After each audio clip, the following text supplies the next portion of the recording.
Hello students, welcome to MOS classes. इस video में हम 10th क्लास मैथ एनसीईआरटी की जो नई बुक है उसके चैप्टर नंबर 2 की एक्सरसाइज 2.1 के फर्स्ट क्वेश्चन को सॉल्व करेंगे और इस एक्सरसाइज में यही एक क्वेश्चन है।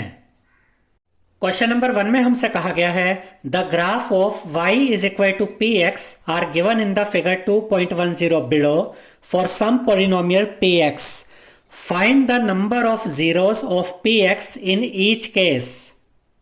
अब इसका ये मतलब है स्टूडेंट्स कि यहाँ पर हमें यहाँ कुछ ग्राफ दिए गए हैं, 1 2 3 4 5 6, ये 6 ग्राफ्स यहाँ पर हमें दिए गए हैं। देखिए, जैसे हम फर्स्ट ग्राफ को लेते हैं, ग्राफ क्या है? ये ग्राफ है, ठीक है। ये एक्स एक्सिस है, ये वाई एक्सिस है। ये जो आप देख रहे हैं ये किसी पॉलिनोमियल का ग्राफ है और हमें इस ग्राफ को देखकर ये बताना है कि इस पॉलिनोमियल के, जिस पॉलिनोमियल का ये ग्राफ है, उस पॉलिनोमियल के कितने नंबर ऑफ जीरोस होंगे, ये हमें बताना है। इस चैप्टर की बेसिक वीडियो में हमने आपको यह समझाया था स्टूडेंट्स कि जब हम ग्राफ के द्वारा यह पता करते हैं कि उस पॉलिनोमियल के कितने जीरो हैं, यानी कि हमें किसी पॉलिनोमियल का ग्राफ दिया गया है और हमें ग्राफ देखकर अगर ये बताना है कि उस पॉलिनोमियल के कितने नंबर ऑफ जीरोस होंगे, तो हमें सिर्फ इतना देखना होता है कि वो जो ग्राफ है वो एक्स एक्सिस को कितनी बार काट रहा है। वो ग्राफ जितनी बार एक्स एक्सिस को काटेगा उस पॉलिनोमियल के उतने ही नंबर ऑफ जीरोस होंगे। बस इतनी चीज आपने देखनी है। अब जरा इस फर्स्ट ग्राफ को देखिए, ये तो एक्स एक्सिस को काट ही नहीं रहा है। अब क्योंकि ये एक्स एक्सिस को काट ही नहीं रहा है तो जिस पॉलिनोमियल का भी ये ग्राफ है उस पॉलिनोमियल का कोई भी जीरो नहीं होगा, या इसे ऐसे भी कह सकते हैं कि उस पॉलिनोमियल के नंबर ऑफ जीरोस जीरो ही होंगे, उसका कोई जीरो नहीं होगा। तो इस फर्स्ट पार्ट के आंसर में आप लिख सकते हैं नो जीरोस। अब इस ग्राफ को देखिए, ये जो ग्राफ है इसने एक्स एक्सिस को कितनी बार काटा? सिर्फ यहां पर एक बार काटा। देखिए ये ग्राफ ऐसे गया और यहां इसने इस पॉइंट पे एक्स एक्सिस को काटा है एक बार। तो इसका मतलब जिस पॉलिनोमियल का भी ये ग्राफ है उस पॉलिनोमियल के नंबर ऑफ जीरोस कितने होंगे? 1। उस पॉलिनोमियल का सिर्फ एक जीरो होगा, 1। अब जरा इस थर्ड पार्ट को देखिए, यहां पर हमें जो ये ग्राफ दिया गया है, ये ग्राफ एक्स एक्सिस को कितनी बार काट रहा है चेक करते हैं। यहां से देखिए, पहली बार काटा, फिर ये ऊपर गया, फिर नीचे यहां आया, यहां काटा, 2 बार हो गया, 2 टाइम्स।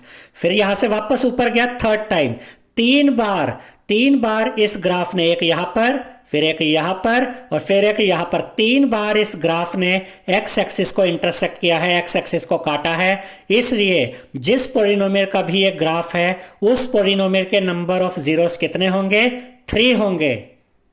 अब जरा यहां पर देखिए, इस ग्राफ ने कितनी बार काटा एक्स एक्सिस को? एक तो ये यहां पर एक बार, फिर ये वापस ऊपर आया, 2 बार काटा है। यानी कि जिस पॉलिनोमियल का भी ये ग्राफ है उस पॉलिनोमियल के नंबर ऑफ जीरोस कितने होंगे? 2 होंगे। अब जरा इस ग्राफ को देखिए, ये यहां पर एक बार काटा, फिर ये दूसरी बार काटा, फिर ये थर्ड टाइम तीसरी बार काटा और यहां पर ये फोर्थ टाइम चौथी बार काटा। यानी कि इस ग्राफ ने टोटल 1 2 3 4 बार एक्स एक्सिस को काटा है, 4 बार एक्स एक्सिस को इंटरसेक्ट किया है। इसलिए जिस पॉलिनोमियल का भी ये ग्राफ है उस पॉलिनोमियल के नंबर ऑफ जीरोस कितने होंगे? 4 होंगे। अब जरा यहां पर देखिए, यहां पर इस ग्राफ ने एक बार काटा, फिर ये सेकेंड टाइम, फिर ये यहां आया थर्ड टाइम, एक बार, 2 बार और ये 3 बार। यानी इस ग्राफ ने 3 बार एक्स एक्सिस को काटा है, 3 बार एक्स एक्सिस को इंटरसेक्ट किया है। इसलिए जिस पॉलिनोमियल का भी ये ग्राफ है उस पॉलिनोमियल के नंबर ऑफ जीरोस कितने होंगे? उस पॉलिनोमियल के 3 नंबर ऑफ जीरोस होंगे। आई होप स्टूडेंट्स आपको हमारा ये वीडियो पसंद आया होगा। अगर आपको हमारा ये वीडियो पसंद आया है तो इस वीडियो को लाइक करें, शेयर करें, हमारे चैनल को सब्सक्राइब करें और बेल आइकॉन बटन ज़रूर दबाएं जिससे हमारी हर नई वीडियो का नोटिफिकेशन आपको मिलता रहे। Thank you.